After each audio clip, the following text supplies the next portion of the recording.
اللهم صل علی محمد وعلی آلہ وصحبہ وسلم۔ بسم اللہ الرحمن الرحیم۔ اللہ تبارک و تعالیٰ کے پاکیزہ ترین نام سے آغاز کرتے ہیں جو بہت مہربان نہایت رحم والا ہے۔ درس بخاری کا سلسلہ جاری و ساری ہے اور کتاب الہبہ تک ہم پہنچے تھے، یعنی ان احادیث کے مجموعے تک جس میں تحفہ لینے دینے کے بارے میں احادیث موجود ہیں۔ پچھلے پروگرام میں 2613 نمبر حدیث پاک ذکر کی تھی، آج انشاءاللہ اس سے آگے چلیں گے۔ حدیث نمبر ہے 2614 اور حضرت عبد الملک بن مائسرہ رضی اللہ تعالیٰ عنہ اس کے راوی ہیں۔ وہ کہتے ہیں کہ میں نے زید بن وہب سے سنا، انہوں نے حضرت علی رضی اللہ تعالیٰ عنہ سے روایت کیا کہ نبی کریم صلی اللہ علیہ وسلم کو ایک سیرا کا ریشمی حلہ ہدیہ کیا گیا۔ سیرا مقام اور ریشمی حلہ ایک لباس کو کہتے ہیں، وہ سرکار کو ریشم کا بنا ہوا دیا گیا۔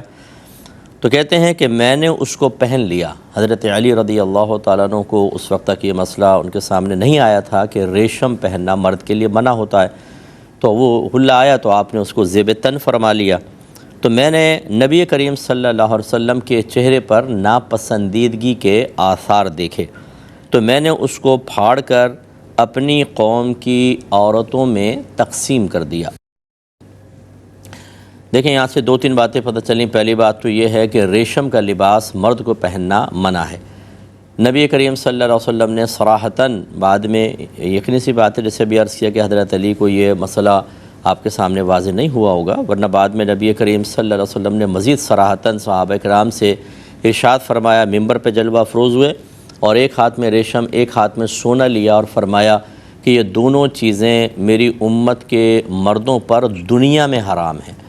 یعنی جنت کے اندر تو ملیں گے، وہاں پہ ریشم کے لباس بھی ہوں گے اور سونا چاندی زیور پہنے گا، مرد بھی پہنے گا، عورتیں بھی پہنیں گی، کوئی ممانعت نہیں ہوگی، لیکن دنیا میں یہ منع ہے۔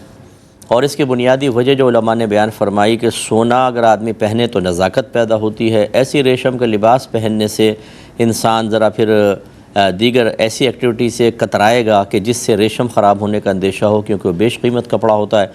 تو اس طریقے سے اگر مجاہدین یہ دونوں چیزیں استعمال کرتے تو ان میں نزاکت، نازکی اور پھر مشقت والے امور میں مشغولیت سے اجتناب لازم آتا، اور یہ نبی کریم صلی اللہ علیہ وسلم کو محبوب اور مطلوب نہیں تھا۔ تو بنیادی وجہ تو یہی تھی، لیکن بہرحال قیامت تک کے لیے اس کو حرام کر دیا گیا، تو اس لیے ریشم کا لباس پہننا منع ہے۔ ہاں بعض ایسے ہوتے ہیں جن میں ریشم کی ملاوٹ ہوتی ہے، ایسے سوٹ ہیں، جاپانی سوٹ آتے ہیں مردوں کے ہوتے ہیں جن میں ریشم خالص ریشم نہیں ہوتا بلکہ اس کی ملاوٹ ہوتی ہے، ملاوٹ والا لباس پہن سکتے ہیں، خالص ریشم سے بنا ہوا منع ہوگا۔ دوسری بات یہ ہے کہ ہدیہ نبی کریم صلی اللہ علیہ وسلم کو دیا گیا اور مولا علی کرم اللہ وجہہ الکریم ارشاد فرماتے ہیں کہ میں نے اس کو زیب تن کیا۔ اس کا مطلب ہے کہ آپ کو یہ اختیار حاصل تھا، آپ کو اتنی قربت حاصل تھی کہ نبی کریم کا حلہ آپ نے استعمال فرمایا اور اس پر کوئی نبی کریم نے ناراضگی کا اظہار نہیں کیا۔ اس سے یہ معلوم ہوا کہ اگر کوئی بہت ہی قریبی فرد ہو اور ہم اس کی کوئی چیز اس کی فرض کر لیں اجازت کے بغیر، اب یہاں تو یہ کوئی صراحت نہیں ہے کہ اجازت لی تھی یا نہیں لی تھی، لیکن بہرحال ظاہر تو یہی ہے کہ اجازت نہیں لی تھی، اس لیے کہ اگر لے کر پہنتے پھر تو سرکار کے چہرہ انور پر ناپسندیدگی کے آثار نمایاں نہ ہوتے، تو ویسے ہی پہن لیا۔ تو اس کا مطلب یہ ہوا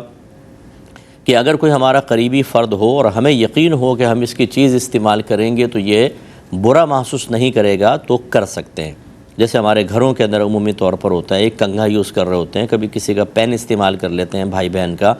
تو اگر ناراضگی کا اظہار ہو جائے یا ناراضگی کا اندیشہ ہو پھر تو بغیر اجازت کے استعمال کرنا منع ہوتا ہے، ورنہ جائز ہے۔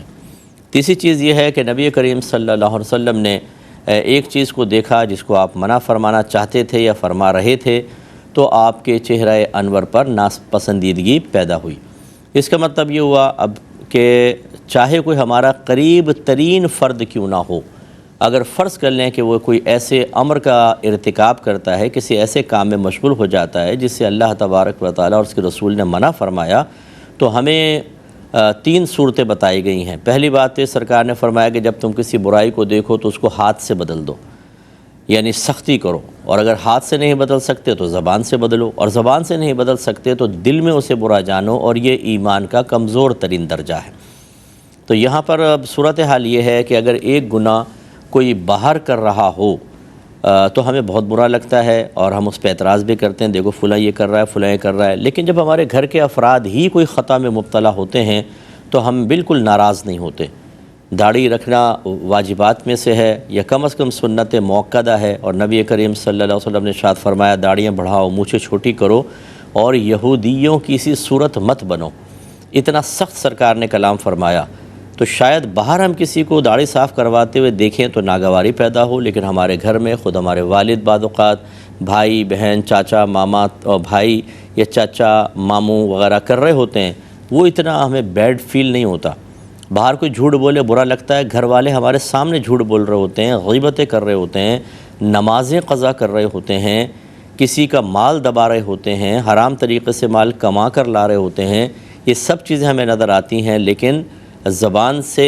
یعنی ہاتھ سے تو بعض اوقات چلیں، کوئی بڑا ہے اس کو مار پیٹ تو نہیں سکتے کہ ہم سختی کر کے روکیں،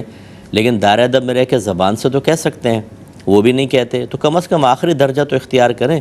اور وہ ہے دل میں اسے برا جاننا، لیکن ہم اس سے بھی بعض اوقات خالی ہو جاتے ہیں، اور یہ بڑی حیرت انگیز چیز ہے اور قابل تشویش بھی ہے کہ جب دل میں برائی دیکھ کر آپ اس کو ہاتھ سے زبان سے نہیں بدل سکتے، دل میں کم از کم برا جانیں، تو نبی کریم صلی اللہ علیہ وسلم نے اسے اضعف الایمان قرار دیا، یعنی ایمان کا کمزور ترین درجہ۔ تو آپ بتائیں کہ جو دل میں بھی برا نہ جان رہا ہو وہ کس درجے میں ہوگا، اس کا ایمان کیسا ہوگا؟ اور اس کے آگے کوئی برائی دیکھ کے خوش ہو رہا ہو تو اس کا ایمان کیسا ہوگا؟ اور اگر کوئی برائی کی ترغیب دے رہا ہو اس کے ایمان کی حالت کیا ہوگی، آپ اندازہ کریں۔ تو ہمارے یہاں سب چل رہا ہے، بعض اوقات ہم برائی کو دیکھ کے خوش ہو رہے ہوتے ہیں، سوشل میڈیا پر دیکھیں، یہ خاص طور پہ جو فنی ویڈیوز بناتے ہیں، پرینک وغیرہ آپ نے دیکھے ہوں گے، ان میں دل آزاریاں کر رہے ہوتے ہیں، شکل صورت کے اوپر بیڈ کمنٹس دے رہے ہوتے ہیں، سامنے والوں کو تنگ کر رہے ہوتے ہیں، نہ ادب نہ احترام، اور ہم ان کو دیکھ کے ہنس رہے ہوتے ہیں کیونکہ ہمیں انجوائمنٹ چاہیے، اور یہ نہیں سوچتے اگر اس شخص کی جگہ میرے والد ہوتے اور ان کے ساتھ ایسا مذاق کر کے اور اس کو ویڈیو ڈالی جاتی تو مجھے کتنا غصہ آتا۔ لیکن بات وہی ہے کہ دوسرا ہے نا، کوئی مسئلہ نہیں ہے۔ اسی طرح اور بہت سارے امور کے اندر ہم کوئی خراب قسم کے مناظر ہوتے ہیں، بہت سی فحش چیزیں ہوتی ہیں، ان کو دیکھ کے خوش ہو رہے ہوتے ہیں، تو ان کو تو دیکھ کر ختم کرنے کی کوشش کرنی چاہیے۔ اگر نہیں کر سکتے، جیسے سوشل میڈیا پہ بیٹھے ہوئے ہیں آپ، تو وہ ویڈیو کو کیسے روکیں گے آپ؟ تو دل میں تو برا جانے، لیکن ہم تو خوش ہو رہے ہوتے ہیں، یہ اور نچلا درجہ ہوا۔ اور ایک ہوتا ہے کہ ترغیب دینا، بہت سارے لوگ ایسے ہوتے ہیں جو گناہوں کی ترغیب دے رہے ہوتے ہیں، گناہوں کا حکم دے رہے ہوتے ہیں، ان میں آپ دیکھیں سوشل میڈیا پہ بہت سارے لوگ ہوں گے جو ترغیبیں دیتے ہیں گندی چیزوں کی، گناہوں کی۔ ایسے اسکول کالج یونیورسٹیز کے اندر گروپس بنے ہوتے ہیں کہ جو اپنے ہم خیال لوگوں کو اپنے قریب کر لیتے ہیں، اور وہ سب گندہ ذہن ہوتے ہیں، اور جو بھی نیا کوئی آتا ہے یا نئی کوئی بچی آتی ہے تو کوشش کرتے ہیں کہ وہ ہمارے گروپ میں شامل ہو کر اپنے ذہن کو وہ بھی گندہ کر لے اور اس کو اپنے ساتھ ملاتے۔ ایسی بعض اوقات معذرت کے ساتھ پیرنٹس ہوتے ہیں جو اپنے بچوں کو خود گناہوں کی ترغیب دے رہے ہوتے ہیں کہ تم یہ جائز کام نہ کرو، مسجد میں نماز پڑھنے نہ جاؤ، اگر امتحان قریب ہے تو کہتے ہیں نمازیں بعد میں پڑھ لینا، پہلے امتحان دو، جان بوجھ کے نمازیں قضا کرواتے ہیں، جیسے ان کو یقین ہے کہ میرا بچہ امتحان دے لے گا، اس سے پہلے ایکسیڈنٹ ہو گیا اور مر گیا، امتحان تو گیا چولہے بھاڑ میں۔ اب بتائیں جو نمازیں قضا کی تھیں اور آپ نے کروائی تھی، اس کا وبال آخرت کیسے آپ بھگتیں گے؟ تو یہ ہمارے یہاں بڑی خرابی ہوتی ہے۔ اسی طریقے سے بچیوں کو بے پردہ رکھنا، ان کو بنا سنوار کر خاص طور پر ایسی مکس گیدرنگز کے اندر جانا جہاں غیر مرد بھی ہوں، یہ گناہ کبیرہ ہیں اور اس کی کوئی پرواہ نہیں ہوتی ہے۔ اسی طرح بعض اوقات پیرنٹس ہی ہوتے ہیں جو اپنے بچوں کو رزق حلال کمانے سے روکتے ہیں اور سمجھا رہے ہوتے ہیں، سبق پڑھا رہے ہوتے ہیں کہ آج کل بیٹا حلال میں گزارا نہیں ہوتا، ہر ایک کر رہا ہے، کوئی ٹیبل کنچے سے لے رہا ہے، کوئی یہ کر رہا ہے، کوئی وہ کر رہا ہے، تو تم بھی لو۔ اب یہ ایک کویسچن اگر دائرہ ادب میں رہ کے کیا جائے کہ اگر ہر شخص زنا کر رہا ہے تو کیا ہم بھی زنا کریں، اور کیا ہم گھر کے افراد کے ساتھ زنا کرنے کی اجازت دے دیں کہ بھئی سب جگہ رہا تم بھی آگے کر لو؟ معاذ اللہ ثم معاذ اللہ، کیسے ہو سکتا ہے؟ تو یہ ہم سوچتے نہیں، بعض اوقات ہم ایک ایسی غلط چیز کو دلیل بنا رہے ہوتے ہیں کہ جی سب کر رہے ہیں اور ہم نے بھی کر لیا تو کیا ہو گیا؟ یہ کوئی دلیل نہیں ہے۔ بروز قیامت کے اللہ کی بارگاہ میں یہ کہہ کر نجات مل سکتی ہے کہ اللہ تعالیٰ سب گناہ کر رہے تھے، حرام کما رہے تھے، ہم نے بھی بچوں کا حرام کماؤ؟ اور جواب میں اگر اللہ تعالیٰ اس کے رسول کی جانب سے یہ کہہ دیا گیا کہ کیا تمہیں اس سے منع نہیں کیا گیا تھا، تو ہمارے جو احکام تھے وہ تمہارے نزدیک بہت ہی معمولی ہو گئے، اور تمام لوگوں کے یا بہت سارے لوگوں کا ایک کیا ہوا منفی اور غلط عمل تمہارے لیے قوی دلیل بن گیا کہ تم نے یہ حرام کو اپنے لیے بالکل معمولی اور حلال سمجھ لیا۔ تو غرض یہ کہ وہاں کوئی جواب نہیں دے سکتا، اس قسم کی چیزیں نہیں کرنی چاہیے۔ اسی طریقے سے بعض اوقات پیرنٹس جو ہوتے ہیں وہ رشتہ داروں سے قطع تعلق کا حکم دیتے ہیں اپنے بچوں کو، حالانکہ کوئی شرعی وجہ بھی نہیں ہوتی، بالکل معمولی وجوہات پر، اور یہ قطع رحمی یعنی رشتہ توڑ دینا، تعلقات ختم کر دینا کسی مسلمان رشتہ دار کے ساتھ، یہ حرام اور گناہ کبیرہ ہے۔ بعض صورتوں میں ہو سکتا ہے، اس کی میں نے بڑی تفصیل آپ کو عرض کی ہے، لیکن یہاں کم از کم یہ کہ کوئی شرعی وجہ تو ہو۔ اگر آپ کوئی کسی وجہ سے ناراض ہیں اور آپ کو خود پتہ نہ چلے کہ میں یہ اللہ کی رضا کی خاطر ناراض ہوں یا نفس کی خاطر، دنیا کی خاطر، تو کسی سے معلوم کر لیں کہ بھئی ہماری ناراضگی ہم نے کسی رشتہ دار کا بیک آؤٹ کیا ہوا ہے کہ ہم نے صحیح کیا ہوا ہے کہ نہیں کیا ہوا۔ کتنے لوگ ہم سے پوچھتے ہیں کہ جی ہم نے اس طرح ناراضگی کا اظہار کیا ہے، ہم نے بات کرنا چھوڑ دی، اس بنیاد پر کیا صحیح ہے؟ تو کتنے ایسے ہوتے ہیں جو ہم بتاتے ہیں کہ نہیں، اس بنیاد پر آپ کا قطع تعلق کرنا جائز نہیں ہے، اس میں آپ گناہ گار ہوں گے۔ تو اس لیے نبی کریم صلی اللہ علیہ وسلم کا یہ طرز عمل کہ آپ نے حضرت علی رضی اللہ تعالیٰ عنہ جو قریب ترین آپ کے رشتہ دار ہیں، آپ کی صاحبزادی کے جو صاحبزادی سے نسل چلنی ہے، کیونکہ سرکار نے فرمایا ہر ایک کی نسل مرد سے چلتی ہے اور میری نسل میری بیٹی سے چلے گی، اس کا سبب اصلی حضرت علی ہیں۔ اتنے کلوز تعلقات، لیکن اس کے باوجود جب معاملہ شریعت کا ہوگا تو اس میں پھر طرز عمل یہ ہونا چاہیے جو میرے آقا صلی اللہ علیہ وسلم نے کر کے دکھایا۔ اس لیے تمام کو ہی توجہ کرنی چاہیے۔ بعض اوقات بعض پیر حضرات ہوتے ہیں کہ ان کے قریبی مریدین کچھ ایسا الٹا سیدھا کر رہے ہوں تو نظر انداز کرتے ہیں، دوسروں کو پکڑتے ہیں۔ بعض ٹیچرز کا ایسا معاملہ ہوتا ہے کہ جو چہیتا شاگرد ہوتا ہے اس کی کوتاہیاں نظر انداز، اور جو نہیں ہوتا اس کی چھوٹی سی چیز پر بھی، چھوٹی سی حرکت پہ بڑی سخت گرفت کی جاتی ہے۔ ایسے ہی ماں باپ کا معاملہ، دوست احباب کا معاملہ، ہمیں اس پر توجہ کرنی چاہیے۔ اس کے بعد حضرت علی رضی اللہ تعالیٰ عنہ کا معاملہ دیکھیں کہ آپ نے ایک لمحہ نہیں لگایا، کیونکہ مسئلہ معلوم نہیں تھا اس لیے کوئی گرفت نہیں ہے۔ اچھا، یہاں پر ایک بات میں آپ کو عرض کر دوں، یہ دور تھا نبی کریم صلی اللہ علیہ وسلم کا دور۔ اس زمانے میں ابھی احکام نازل ہو رہے تھے، اور تمام احکام ایک ہی وقت میں تمام صحابہ تک پہنچ جائیں یہ بھی کوئی ضروری نہیں ہوتا تھا، آہستہ آہستہ پہنچتے تھے۔ مثال کے طور پہ سرکار 10 صحابہ کے ساتھ مسجد میں بیٹھیں اور وحی نازل ہو گئی، تو آپ نے ان 10 کے سامنے اس چیز کو بیان کر دیا۔ جو صحابی کسی گاؤں کے اندر رہتے ہیں، جو عرابی صحابی کہلاتے تھے، ان تک وہ بات کیا فوراً پہنچ جائے گی؟ ایسا نہیں ہوتا تھا کہ فوراً لکھ کر ہر جگہ جہاں جہاں مسلمان ہیں وہاں لیٹرز جاری کر دیے جائیں، ایسا تو نہیں ہوتا تھا۔ تو یوں بعض اوقات ہوتا تھا کہ ایک چیز کچھ صحابہ کو پتہ ہے اور کچھ صحابہ اس سے انجان ہیں، یہ ہو سکتا ہے، تو آہستہ آہستہ چیز پہنچ جاتی ہے۔ لیکن جب پہنچے اس کے بعد کسی کے بارے میں یہ نہیں سنا کہ انہوں نے احکام خداوندی یا احکام رسول کو قبول نہ کیا ہو۔ تو کیا اب سوال یہ پیدا ہوتا ہے کہ کیا آج کے دور میں بھی یہ عذر ہو سکتا ہے کہ کوئی یہ کہے جی مجھے تو معلوم نہیں تھا اس لیے مجھ سے خطا ہو گئی، اس لیے مجھے تو معاف رکھا جائے؟ تو اس کا جواب یہ ہے کہ ایسا نہیں ہے۔ یہ تھا دور رسول میں، کیونکہ اس ٹائم نزول ہو رہا تھا، اس وقت یہ پاسبل تھا۔ اس کے بعد جو ہے وہ علم اتنا عام کر دیا گیا اور عام ہو گیا، اور خود نبی کریم صلی اللہ علیہ وسلم نے خاص فرمایا کہ طلب العلم فریضۃ علی کل مسلم، علم کا حاصل کرنا ہر عاقل بالغ مسلمان مرد و عورت پر لازم ہے۔ اور اللہ نے قرآن پاک میں واضح فرمایا فاسألوا اہل الذکر ان کنتم لا تعلمون، اگر تم نہیں جانتے تو اہل علم سے پوچھو۔ اس کا مطلب نہیں جانتے تو پوچھو، اور نبی کریم نے علم کو سیکھنا فرض قرار دیا، اور فرض کا پورا کرنا لازم ہوتا ہے۔ اور اس میں 3 طرح کے علوم آتے ہیں۔ ایک عقائد کا علم، یعنی اللہ تعالیٰ کی ذات و صفات، آسمانی کتابیں، نبوت، رسالت، نبی، رسول، جن، فرشتے، جنت، دوزخ، تقدیر اور آخرت۔ یہ چند ٹاپک ایسے ہیں جو بنیادی اسلامی عقائد ہیں، یعنی اس سے ریلیٹڈ مسائل، ان کو سیکھنا لازم ہوتا ہے۔ دوسرا ہوتا ہے پھر احکام شرعیہ عملیہ، یعنی ایسے احکام شرعیہ